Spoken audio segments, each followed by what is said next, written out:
지수는 쉬어가도 종목별 화려한 장세는 계속해서 이어진다. 어떤 종목을 사볼까요? 종목에 대한 고민 더 하겠습니다. 자, 이제 장 마감 임박해 오고 있는데요. 이분과 함께 종가 공략할 만한 종목 점검 들어갈게요. 프레스티지 전략연구소 한정민 팀장에게 들어보겠습니다. 팀장님, 안녕하세요. 네, 안녕하세요. 반갑습니다. 네, 오늘 놓치면 후회한다. 어떤 종목인가요? 공개해 주십시오. 예, 제가 추천드릴 종목은 바로 큐브엔터입니다. 이 기업은 음반기획, 개체량 및 매니지먼트 사업을 영위하는 기업입니다. 이 동사와 연관된 대표적인 이슈를 꼽자면 바로 이 최대 주주인 딜라이브가 IHQ와 큐브엔터에 대한 분리 매각을 검토 중이라는 공시라고 보시면 되겠습니다. 이 딜라이브가 IHQ의 지분을 45% 정도 보유하고 있고 IHQ는 큐브엔터의 지분을 30% 정도 보유하고 있는데 딜라이브의 분리 매각 시에 최근 콘텐츠 시장에 뛰어들고 있는 SK텔레콤, 카카오, 네이버 등으로 인하여 이 기업의 가치가 상승할 것이라는 기대감이 보여지기 때문입니다. IHQ와 큐브엔터 이 두 기업을 잡는다면 사실상 엔터테인먼트적인 요소와 미디어 요소를 동시에 가질 수 있는 만큼 향후 항보에 따른 이 기업의 성장성은 더욱 올라갈 수 있다 이렇게 보시면 되겠습니다. 그리고 동사의 경우 이 방탄소년단에 소속되어 있는 빅히트 엔터와의 연계성도 볼 수가 있는데 이 큐브 엔터는 본래 JYP 엔터와 연관되어 있고 빅히트 엔터 수장인 방시혁 대표는 JYP 소속 프로듀서로 활동한 점이 있는 만큼 이와 관련된 접점이 있는 데다가 방탄소년단의 매출 비중이 높은 빅히트 엔터는 추후 군입대로 인한 공백기 대체적인 부분과 사업 확대를 진행하는 만큼 현 엔터테인먼트 기업 중 매물로 나온 동사가 주목을 받을 수 있다라고 보시면 되겠습니다. 그렇다면 좀 차트 흐름을 좀 보겠는데요. 최근 11월경에 급등이 발생이 되면서 좀 6,000원대 돌파가 좀 나와주는 듯 했으나 작년 2월경 상단에 자리 잡고 있던 매물들과 하단부 차익 매물 등이 발생이 되어지면서 조정을 받은 점이 있습니다. 허나 장단기 이평선들이 맞물리는 3,700원 부근에서 반등기점을 보여주면서 등락하는 모습을 보이는 점이 있습니다. 이러한 점을 보았을 때 지지구간은 3,700원대로 볼 수가 있겠고 이 외인과 기관, 사모펀드의 수급이 24, 26, 27일 날 동시에 들어와주는 모습이 보인 만큼 상승에 대한 기대감 또한 보여줄 수 있다라고 보시면 되겠습니다. 잠시 수급 현황 좀 보시겠는데요. 이 수급 현황을 보시게 되면은 여기 외인과 기관 그리고 사모펀드가 최근 수급이 들어와준 흐름들이 좀 볼 수가 있겠고 24일 3,700원대부터 그리고 27일 4,150원대까지의 평균 흐름들을 봤을 때 3,900원대 위쪽으로 좀 볼 수 있겠고 외인 수급들이 흐름들을 봤을 때 최근 흐름들 전체적으로 봤을 때 매수 물량이 들어온 후에 주가 상승을 시키고 그날 빼는 모습이 나와주는 만큼 좀 어느 정도 차분하게 좀 잡아가시도 괜찮다라고 보시면 되시겠습니다. 다만 좀 매수하실 때 고려할 점은 최근 상단에 쌓인 매물들과 이전 갭발생이 발생된 점이 있기 때문에 4,600원대 돌파에 대한 여부를 보실 필요가 있겠고 추가적으로 등락폭이 발생될 수 있다는 점을 좀 참고하시면서 좀 신중하게 들어가시면 되겠습니다.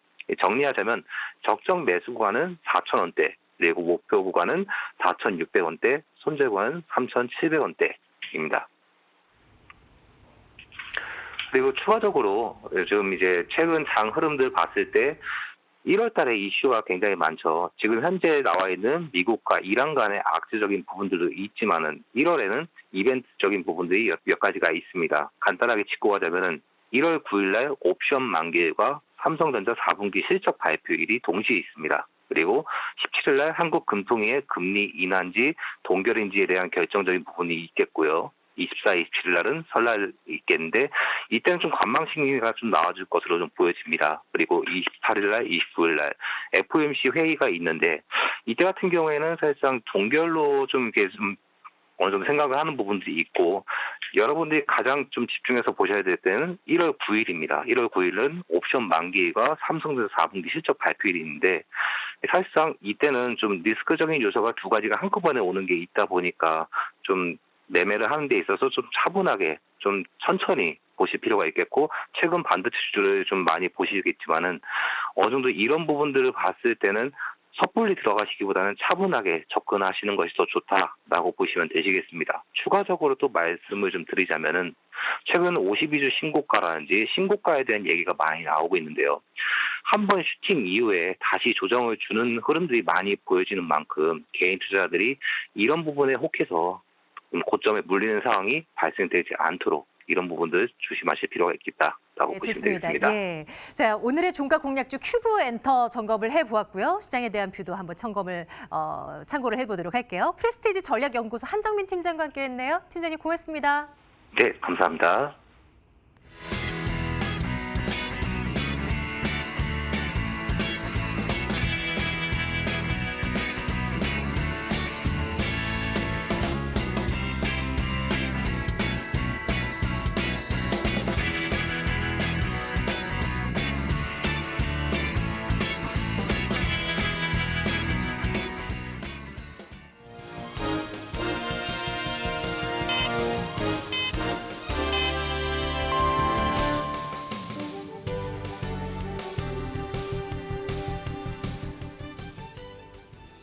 (1월 6일) 월요일입니다. 한 주의 첫 거래가 마감이 됐습니다. 미국과 이란 간의 갈등이 격해지면서 지정학적 리스크가 부각이 되고 위험 자산 기피 심리가 너무나 커져 있는 시장입니다. 원달러 환율도 다시금 1,170원대를 회복을 했고요. 하락하는 종목들이 압도적으로 많은 시퍼렇게 멍든 장입니다. 특히 코스닥의 지수가 정말 많이 빠졌는데요. 일단 메이저 수급 주체들 모두 강한 매도세를 펼치고 있고 제약바이오주 특히 일제히 급락을 하면서 장중 지수가 2% 넘게 좀 급락을 하기도 했었습니다. 월요일에 마감가 열어보도록 하겠습니다. 종합주가 지수가 0.98% 조정을 받으면서 거래 마쳤습니다. 2160선 방어에는 실패를 한 모습이고요. 2155선에서 거래를 마감 지었습니다. 코스닥이 후정 들어서 하락세를 조금 더 키우면서 거래 마쳤네요. 저점 부근에서 종가 형성했습니다. 2.18%까지 급락이고요. 655선까지 후퇴를 하면서 코스닥 시장이 부진한 모습을 보이면서 거래 마쳤습니다. 환시장 점검해 보도록 하겠습니다. 리스크가 다시금 부각이 되면서 원달러 환율 강세를 보이면서 원화 약세가 이어지고 있습니다. 환율이 0.4%까지 급등이고요. 1,172원까지 올라선 채 거래를 마무리 지었습니다. 중국 증시, 중화권 증시 한번 체크를 해보도록 하겠습니다. 중국 지수가 조금 전에는 이제 하락으로 반전이 되긴 했었는데요. 그래도 글로벌 증시 대비해서 아시아 증시 대비해서는 중화권 증시가 선방을 하고 있는 모습입니다. 오늘 오전입니다. 중국의 12월 차이신 서비스업 PMI가 나왔는데요. 52.5로 발표가 됐습니다. 아무래도 시장 기준선이 50보다는 상회를 하는 모습이었는데 전달보다는 조금 못 미친 지표가 나오긴 했지만 그래도 아직까지 중국의 경기가 확장 국면에 있다라는 것을 다시 한번 암시할 수 있었던 경제 지표였습니다. 지표의 힘일까요? 중국 증시는 그래도 오늘 하락폭이 그렇게 깊지는 않은 모습입니다. 현재는 0.57% 정도 조정을 받고 있는 상황이고요. 일본 증시가 이번 연도 들어서 처음으로 개장을 했는데 리스크 역풍을 한 번에 맞고 있는 상황입니다. 조금 전 1.9% 조정을 받으면서 23,204엔대에서 일본 증시가 부진한 채 거래를 마무리 지었습니다. 국내 증시의 시가총액 상위 종목의 마감 분위기 점검해 보도록 하겠습니다. 코스피 시장으로 먼저 이동해 보시죠. 보시다시피 빨간불이 들어온 종목이 한 종목도 없고요. 파랗게 멍그른 채 거래를 마쳤습니다. 그나마 삼성전자가 보합권에서 55,500원에 거래를 마쳤습니다. 이번 주에 4, 4분기 이제 잠정 실적 발표를 앞두고 있는 상황인데요. 아무래도 증권사에서는 시장에서는 그래도 실적이 잘 나올 것이다라고 조금 긍정적으로 평가를 하고 있는 상황입니다. 삼성전자, SK하이닉스는 약보합권에서 거래를 마친 상황이고요. 최근 들어서 삼성전자, SK하이닉스를 기관들이 3거래를 연속해서 매도를 하고 있는 상황입니다. 매도량이 그렇게 크진 않은 상태인데요. 매도가 계속 이어질지 기관의 매도가 출회가 될지 좀 지켜보시면 좋을 것 같습니다. 아무래도 시장이 부진할 때마다 가장 많이 역풍을 맞고 가장 많이 빠지는 게 바로 제약 바이오주 들어볼 수가 있을 것 같습니다. 삼성 바이오로직스 2.3%, 셀트리온도 2.5%까지 조정을 받으면서 거래 마쳤고요. 오늘 그나마 시총 상위주 중에서 선방한 게 바로 현대차, 현대모비스입니다. 현대차가 상승분을 반납하긴 했지만 그래도 보합권에서 거래 마치면서 시장 대비해서도 선방하는 모습을 보여줬습니다. 오늘은 11만 6천 원 선에서 거래 마쳤습니다. 모비스도 낙폭 깊지 않고요. 약보합권 정도에서 24만 9,500원 나타내면서 거래를 마쳤습니다. 오늘 포스코가 좀 많이 부진한 모습인데요. 2.5% 정도 조정을 받으면서 시총 12위권까지 밀려나가는 모습이 보였습니다. 증권사들이 포스코 4분기 실적이 그렇게 전망이 밝지 않을 것이다라고 조금은 부정적으로 바라보고 있습니다. 오늘 주가도 많이 밀렸고요. 23만 1,000원까지 후퇴하면서 거래 마쳤습니다. LG화학의 1.2% 조정, 삼성물산도 1%대 하락세를 보이면서 전반적으로 코스피 시총 상위주들이 하락세를 나타내면서 거래를 마쳤다라고 보시면 좋을 것 같습니다. 코스닥 시장으로 이동해서 마감 분위기 조금 더 점검해 보도록 하겠습니다. 코스닥 시장은 코스피보다 지수가 더 빠진 게 여기 시총에서도 나타나고 있습니다. 빨간불을 켠 종목이 한 종목도 없고요. 전부 다 하락세를 보이면서 거래를 마쳤습니다. 셀트리온 헬스케어가 5거래일 연속해서 하락으로 거래를 마쳤고요. 오늘은 장중 5만 원 선을 깨고 내려가는 모습을 보였습니다. 5만 원 선 무너지면서 결국 거래 마치네요. 49,950원까지 밀리면서 거래 마쳤고요. HLB 오늘 변동성이 굉장히 큰 모습입니다. 장중도 빨간불이 또 오래 켜지기로 했었는데요. 결국 하락으로 반전되면서 거래 마쳤습니다. 2%대 조정을 받았고요. 할릭스미스가 4.1%까지 급락을 하면서 거래 마쳤습니다. 여기에 메디톡스, 파라다이스 같은 종목들도 3%대, 4%대 급락을 하면서 코스닥 시총 상위주 1위부터 11위까지도 살아남은 종목이 없다. 모두 다 파란불이 켜졌다라는 점을 특징적으로 전해드리도록 하겠습니다. 그래도 오늘 시장 대비해서 선방했던 섹터가 있습니다. 매기가 쏠렸던 종목 보면요. WTI가 워낙 뉴욕 증시 마지막 거래를 해서 3% 넘게 급등을 하면서 63달러 선에서 마감을 하다 보니까 석유, 화학주들, 정유주들 역시 지난 거래에 이르러서 오늘도 국내 증시에서 강세를 보이는 모습이고요. 여기에 앞서 보셨던 YG 엔터나 NC소프트 같은 게임주들, 엔터주들, 놀자주들 강세를 보이는 모습이고 여기에 폐렴 관련주들까지 시장 대비해서 선방하는 모습입니다. 특징주 점검해 보도록 하겠습니다. 먼저 유가가 올라가기 때문에 WTI 관련주들, 석유와 관련주들 볼 수가 있을 것 같은데요. 흥구석유가 지난주 금요일 거래에서도 상한가로 마무리했는데 추가로 상한가가 나왔습니다. 점 상한가를 기록하면서 9,420원까지 올라와주는 모습입니다. 오늘 흥구석유, 중앙에너비스 두 종목이 오늘 52주 신고가를 경신해주는 모습이고요. 중앙에너비스는 후장 들어서 탄력이 조금 빠지면서 거래 마쳤네요. 역시 오늘 상한가 진입이 나왔던 종목이었는데 16% 상승에 그치면서 거래 마쳤습니다. 오늘은 극동유화 그리고 한국석유가 상한가까지 치고 올라가는 모습 보실 수가 있겠습니다. SH에너지화학도 지난 거래에 이어서 오늘도 좋은 모습 보여줍니다. 28% 급등세로 1,445원까지 올라와주면서 거래 마쳤고요. 반면 SOE를 후장 들어서 힘이 빠졌네요. 오늘 장 초반 개장하자마자 한 3% 치고 올라갔던 종목이었는데요. 상승분은 모두 반납을 하고 하락으로 반전되면서 거래 마쳤습니다. 우선주 홀로 1%대 강세를 보이면서 54,200원의 종가 형성했습니다.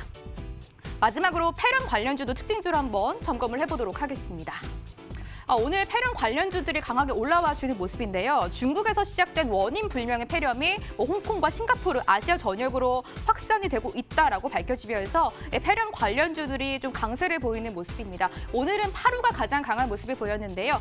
파루가 이 손 소독제를 관련된 제품을 생산하는 업체인데 아무래도 폐렴과 관련된 방역에 관련된 주다 이렇게 관련주다라고 꼽히면서 강한 모습을 보였습니다. 7.4% 상승이고요. 대한유팝은 오늘 한 1시, 2시 부근부터 치고 올라온 종목입니다. 26%까지 급등세 보이면서 14,250원의 종가 형성했습니다. 첼시스 같은 종목들도 좋은 모습을 보였는데요. 고려제약과 이글벳 각각 6%대, 7%대 급등을 했던 종목들인데 모두 상승분 반납하고 하락으로 반전되면서 거래 마쳤습니다. 이글벳이 3.1%까지 빠지면서 후장 들어서 매도가 좀 거세지면서 부진한 모습 보이면서 마감 지었습니다. 국내 증시의 수급 상황까지 마지막으로 점검해 보겠습니다. 화면으로 가보시죠. 코스피 시장입니다. 외국인들이 그래도 후장 들어서 매수 규모를 키워가면서 거래 마쳤습니다. 990억 원 매수하는 모습이고요. 기관은 3거래일 연속해서 매도하고 있습니다. 금융투자 중심으로 매물이 출회되고요. 3,200억 원 파는 모습입니다. 코스닥 시장 이동해 보겠습니다.